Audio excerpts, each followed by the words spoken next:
করি যে মানুষের শারীরিক শক্তির চেয়ে মনের শক্তিটা হলো সবচেয়ে বেশি। অথচ মাত্র 4.5 মাস বয়সে পোলিওতে আক্রান্ত হয় রাকিব।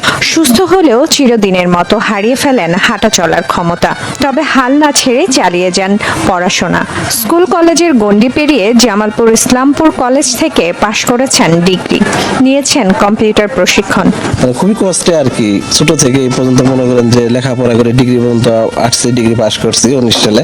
কিন্তু এভাবে আসলে আমার চলাটা অনেক কষ্ট, কিন্তু আসলে আমার শারীরিক দিক দিয়ে আমি দুর্বল হলেও আমার মনের দিক দিয়ে আমি অনেক সাহস। জামালপুর জেলার ইসলামপুরের রাকিব হোসেন লালন 4 মাস বয়সে পোলিও আক্রান্ত হয়ে হাঁটা চলার ক্ষমতা হারালেও চালিয়ে গেছেন পড়াশোনা। অচল 2 পা, ডান হাতেও পান না শক্তি, কিন্তু প্রবল ইচ্ছে শক্তি দমিয়ে রাখতে পারেনি রাকিব হোসেনকে।